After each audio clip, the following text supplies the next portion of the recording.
Ou alors au début, les enseignes ne comprenaient pas ce qu'on faisait, mais en fait, maintenant, elles ont vraiment compris.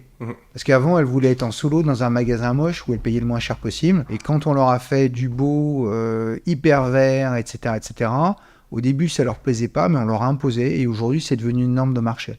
Et c'est ça qui fait la différence avec Compagnie de Strasbourg, c'est que le développement durable, ça fait depuis 2004 qu'on a investi dedans. L'architecture, la vraie architecture, c'est-à-dire ce qui fait que ta ville est belle et que tu as envie d'être dans ta ville, on a investi dedans aussi depuis 2004 et on est vraiment content d'avoir fait ça, quoi. Bon, alors, aujourd'hui, voilà, vous avez des milliers de mètres carrés.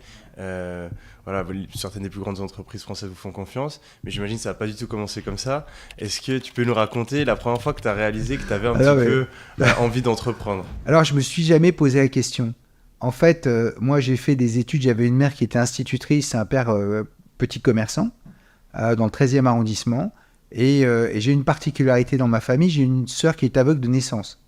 Donc, j'ai été élevé avec le sens de la responsabilité, le fait qu'il fallait que je sois capable de m'occuper de ma sœur quoi qu'il arrive. Et donc, j'ai été formé avec ça et avec cette forme de pression. Donc, j'ai fait des études, des belles études. Hein. J'ai passé plusieurs années au lycée Henri IV à force de travail.